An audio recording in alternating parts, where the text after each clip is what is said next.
BBC Urdu के programme Sairbeen में खुशामदीद। हमारे लंदन स्टूडियो से मैं हूं आलिया नाज़की।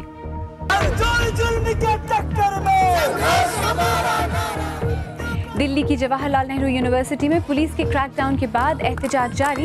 इसे इजहार राय की आज़ादी पर हुकूमती हमला भी करार दिया जा रहा है। कोई किसी से किसी की राय अगर अलग भी होती है और उसको पसंद भी नहीं है, लेकिन उसको रखने का पूरा हक होता है। देखिएगा दो शामी बच्चों की कहानी जिन्हें दौलत इस्लामिया की जानिब से तरबियत दी गई और उन्होंने सर कलम होते भी देखे। और रिवायत पसंद बरतानिया जानवरों की खालों पर दस्तावेजात महफूज करने की 1000 साल पुरानी रिवायत को क्यों तर्क कर रहा है।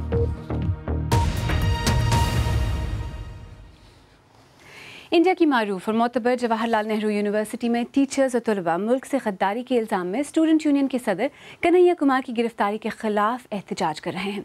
इसी दौरान कन्हैया कुमार की पुलिस तहवील में 2 दिन की तौसी कर दी गई है। पेशी के वक्त बाज़ वकीला ने पटियाला हाउस कोर्ट के बाहर तलबा और सहाफ़ियों के साथ मारपीट की। कन्हैया कुमार पर इल्ज़ाम है कि उन्होंने अफजल गुरु के हक़ में और मुल्क मुखालिफ नारे बुलंद किए थे। मज़ीद तफसील सुहेल हलीम से।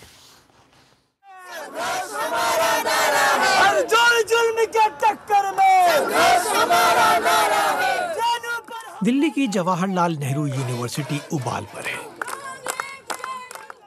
यूनिवर्सिटी की तुलबा यूनियन के सदर कन्हैया कुमार देश से गद्दारी के इल्जाम में गिरफ्तार हैं और वजीर दाखिला के बयान से सूरत हाल और अबतर हो गई है। मैं यह भी स्पष्ट कर देना चाहता हूँ कि जेएनयू की जो घटना हुई है उसे लश्कर तोयबा के चीफ हाफिज सईद का भी समर्थन प्राप्त है।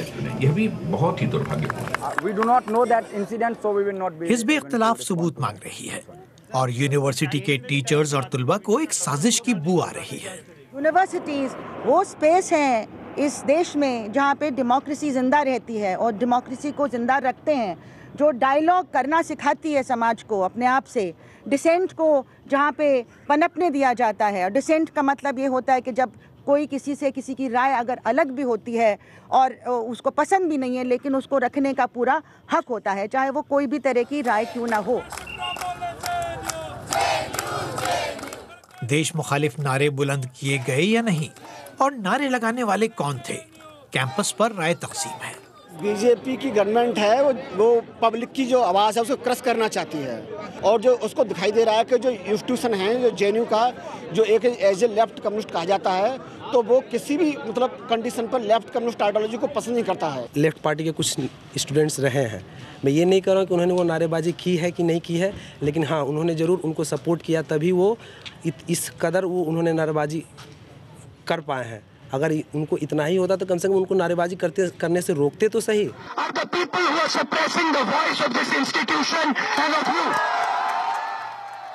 सियासतदान कैंपस का रुख कर रहे हैं।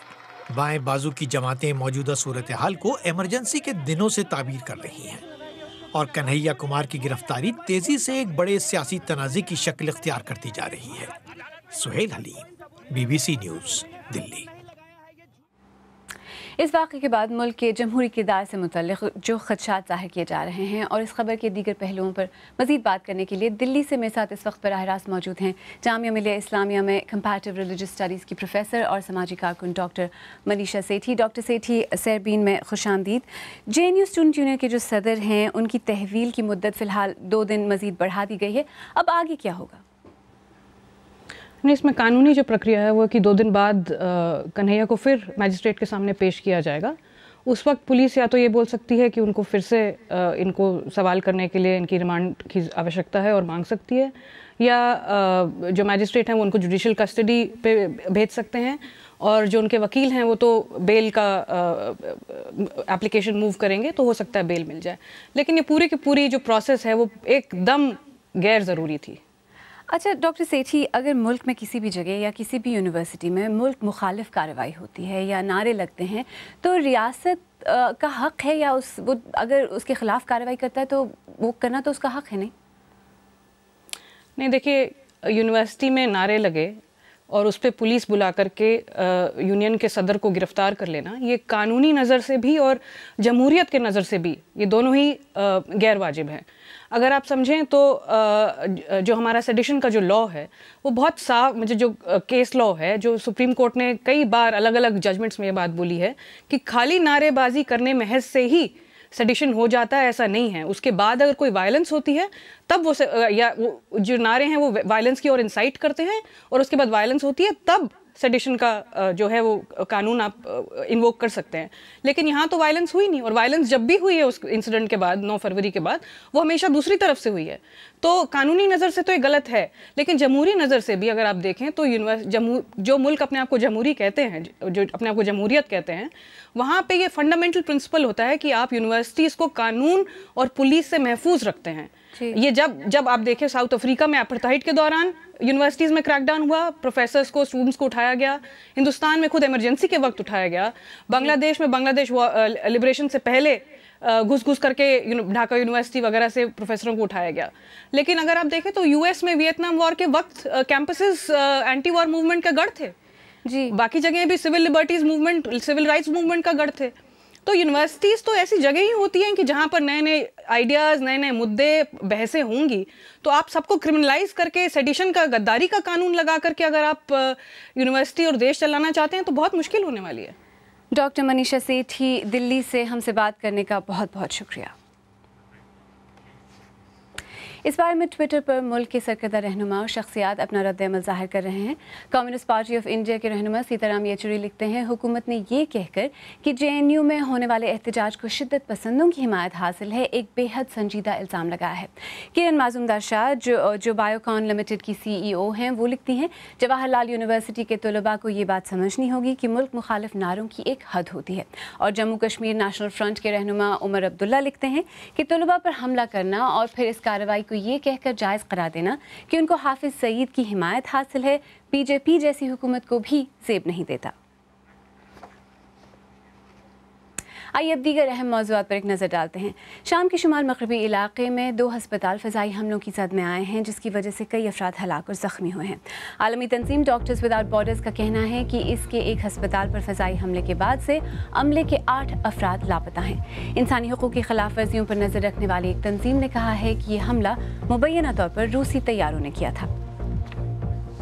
बहरीन में हुकाम का कहना है कि 4 अमरीकी सहाफ़ियों को मीडिया वीज़ा न होने और एक गैर कानूनी तकरीब में शिरकत करने पर गिरफ्तार कर लिया गया है। इन सहाफ़ियों की शिनाख्त ज़ाहिर नहीं की गई है, लेकिन कहा जा रहा है कि वो बहरीन में 2011 में होने वाली शोरिश की 5वीं बरसी की कवरेज कर रहे थे।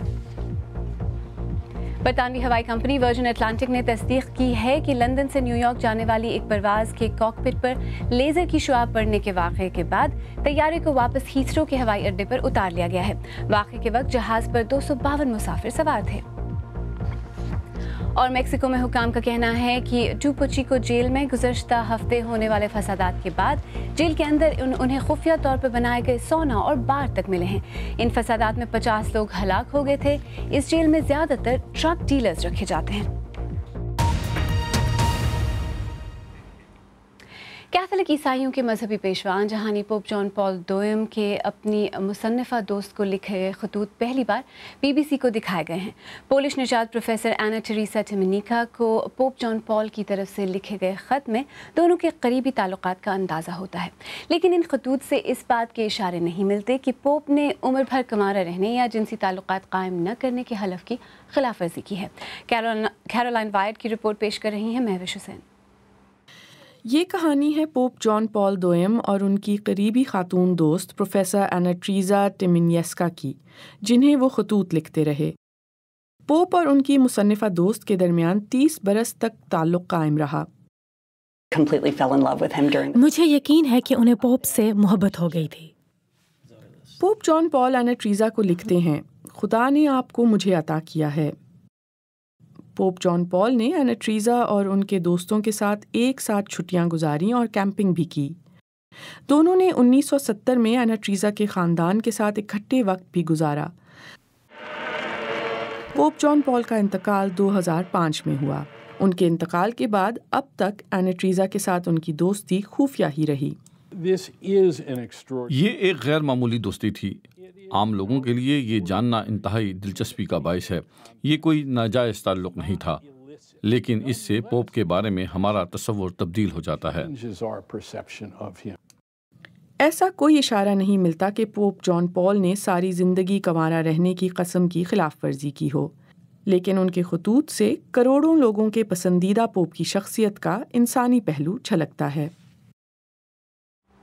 कैरोलाइन वाइट की रिपोर्ट। आप BBC उर्दू का प्रोग्राम सरबीन देख रहे हैं। प्रोग्राम में आगे चलकर देखिएगा 2 शामी बच्चों की कहानी जिन्हें दौलत इस्लामिया की जानिब से तरबियत दी गई और उन्होंने सर कलम होते भी देखे।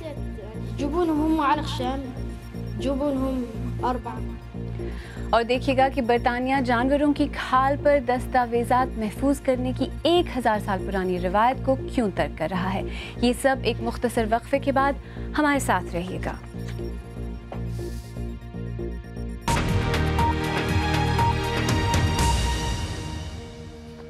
BBC उर्दू के प्रोग्राम सरबीन में एक बार फिर खुशामदीद। मैं हूँ आलिया नाज की।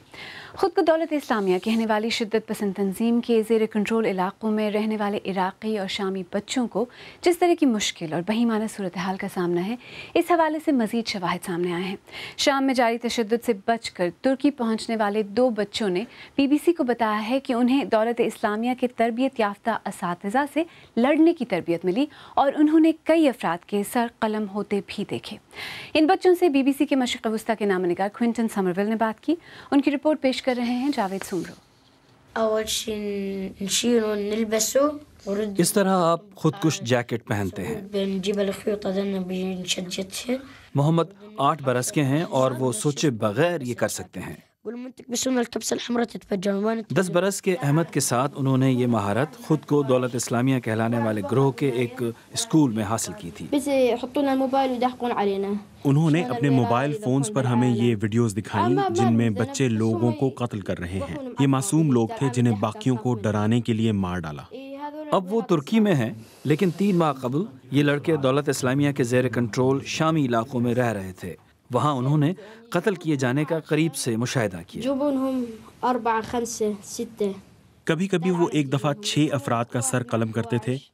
वो हमें लाउड स्पीकर्स के जरिए बुलाते थे कि हम आकर देखें। एक मरतबा वो 2 आदमी लाए और उन्हें सड़क के दरमियान खड़ा कर दिया। आपको मालूम है उन्होंने किन को मारा? वो हमारे हमसाये थे। मुझे उनका नाम नहीं याद आ रहा, लेकिन वो हमारी गली के कोने में ही रहते थे। इस तरह उन्होंने हमारी ब्रेन वॉशिंग की। वो ऐसी बातें करते थे जैसे कि खुदकुश धमाके हमारे लिए अच्छे होते हैं, या फिर जब आप बड़े होंगे तो दौलत इस्लामिया के जंगजू बनेंगे। उनको इस बात की फिक्र नहीं है कि बच्चे जीते हैं या मरते।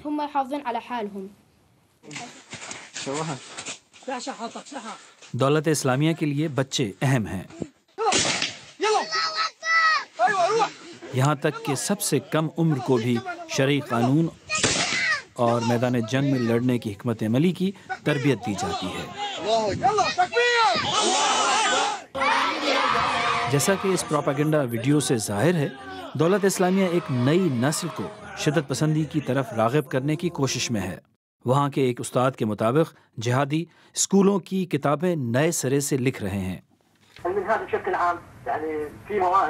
उन्होंने कुछ मज़ामीन तब्दील किए हैं। जोग्राफिया की पुरानी किताबों में इराक़ी और शामी सरहदें होती थीं, लेकिन जिहादियों के वर्जन में दौलत इस्लामिया की सरहदें बहरे ओकियानूस से लेकर चीन तक जाती हैं और अफ्रीका से अज़रबैजान तक। ये नौजवान दौलत इस्लामिया से तो फरार हो गए हैं, लेकिन अब भी हज़ारों शिद्दत पसंद ग्रोह की गिरफ्त में हैं। छोटे छोटे हाथ जिन्हें क्लाशनिकोव फायर करना आती है, कमसिन जहन जिन्हें नफरत की तरफ धकेला गया। दौलत इस्लामिया के लिए दहशत की ये आने वाली नस्ल है। क्विंटन समरविल की रिपोर्ट। आइए अब देखते हैं कि हमारी वेबसाइट bbcurdu.com पर किन खबरों में दिलचस्पी ज़्यादा है। सऊदी अरब की सरकारी खबररसा एजेंसी का कहना है कि मुल्क में 20 ममालिक की फ़ौजी मशक़ें जारी हैं, जिनमें पाकिस्तान भी शामिल है। मुत्तहिदा अरब इमारात में जारी पाकिस्तान सुपर लीग के एक मैच के दौरान झगड़ने पर वहाब रियाज और अहमद शहजाद पर जुर्माना आयद किया गया है। ये दोनों खबरें मकबूल रही हैं। बरतानिया में कोई पिछले 1000 बरस से अहम दस्तावेज़ात जानवरों की खालों से बने पार्चों पर महफूज की जाती रही हैं। बरतानवी पार्लियामान भी अपनी अहम दस्तावेज़ात मसलन मैग्ना कार्टा वगैरह को वेलम कहे जाने वाले जानवरों की खाल के इन्हीं पार्चों पर महफूज करती है। लेकिन अब बरतानवी दारुल उमरा ने 80,000 पाउंड की बचत की खातिर इस रिवायत को तर्क करने का फैसला किया है। जेम्स लैंडल की रिपोर्ट पेश कर रहे हैं काशिफ कमर। पिछले 500 बरसों में बनने वाला हर कानून यहाँ बरतानवी पार्लिमानी आर्काइव में महफूज किया गया है। कवानीन को लंबे अरसे तक महफूज रखने के लिए कागज़ के बजाय जानवरों के चमड़े से बने पार्चों पर तहरीर किया जाता था, जिन्हें वेलम कहा जाता है। लेकिन अब इस बरस अप्रैल से ये कदीम रवायत तब्दील होने जा रही है। हाउस ऑफ लॉर्ड्स ने यह फैसला किया है कि पार्लियामेंट से मंजूर होने वाला हर कानून जो यहाँ रखा जाता है उसे महंगे वेलम के बजाय लंबे अरसे चलने वाले खास लेकिन सस्ते कागज पर महफूज किया जाए। लेकिन हर एक को ये बात पसंद नहीं आई। हमेशा से किए जाने वाले किसी भी काम को बिला किसी गैर मामूली जवाज रोक देना बड़े अफसोस की बात है। मेरे ख्याल में बचत इस मामले में कोई जवाज नहीं है। वेलम बनाने में वक्त, पैसा और खासी महारत दरकार होती है। वेलम तैयार करने वाली आखिरी कंपनी अपने कारोबार का इतना बड़ा हिस्सा को देने पर बंद हो सकती है, जिससे वेलम बनाने का फन भी नापैद हो सकता है। हमारा काम और हमारी रोजी रोटी यही है। हमने नस्ल दर नस्ल मुंतकिल होने वाली ये अजीब व गरीब महारत संभाल कर रखी है। ये अजीब सी बात है कि हम अपने विरसे से ये ताल्लुक तोड़ रहे हैं। लेकिन हाउस ऑफ लॉर्ड्स का कहना है कि ऐसे खुसूसी कागज़ पर कवानीन पहले ही कई 100 बरसों से लिखे जा रहे हैं, जबकि अब तो हर चीज़ की डिजिटल कॉपी भी रखी जाती है। हाउस ऑफ लॉर्ड्स को टैक्स देने वालों के पैसे एहतियात से इस्तेमाल करने हैं। हम 80,000 पाउंड बचाएंगे, जबकि जदीद प्रिंटिंग भी बहुत बेहतर हो गई है। और यूं वो पार्चे जिन्होंने सदियों तक इंग्लिस्तान में आबादियों के रिकॉर्ड, डूम्सडे बुक और मैग्ना कार्टा वगैरह को महफूज रखा, अब पार्लियामान से मंजूर होने वाले कवानीन के लिए बेकार हो जाएंगे। जेम्स लैंडल की रिपोर्ट। अगर आप ये रिपोर्ट या आज का प्रोग्राम दोबारा देखना चाहें तो हमारे YouTube चैनल पर आइए, पता है youtube.com/BBC उर्दू। अगर आप हमारा प्रोग्राम मोबाइल पर देखते हैं तो हमने आपके लिए एक खुसूसी मोबाइल प्लेलिस्ट भी तैयार की है जो हमारे YouTube पेज पर मौजूद है। आखिर में आपको याद दिलाते चलें कि आज से अभी इनकी बड़ी खबर, इंडिया की जवाहरलाल नेहरू यूनिवर्सिटी में गद्दारी के इल्ज़ाम में स्टूडेंट यूनियन के सदर कन्हैया कुमार की गिरफ्तारी और इसके खिलाफ एहतजाज थी। कन्हैया कुमार की पुलिस तहवील में 2 दिन की तौसीह कर दी गई है। पेशी के वक्त बाज़ वकीलां ने पटियाला हाउस कोर्ट के बाहर तलबा और सहाफ़ियों के साथ मारपीट की। कन्हैया कुमार पर इल्ज़ाम है कि उन्होंने अफजल गुरु के हक़ में और मुल्क मुखालिफ नारे लगाए थे। अगर आप चाहें तो मुझसे और हमारी टीम के दीगर साथियों से ट्विटर पर भी रब्ता कर सकते हैं। मेरा ट्विटर हैंडल है @आलियानाज़की। इसके साथ ही सरबीन इख्तिताम को पहुंचा। प्रोग्राम में पेश होने वाले मौज़ूआत पर अगर आप अपने ख्यालात का इजहार करना चाहें तो ट्विटर और फेसबुक हाजिर हैं। आलियानाज़की को इजाज़त दीजिए।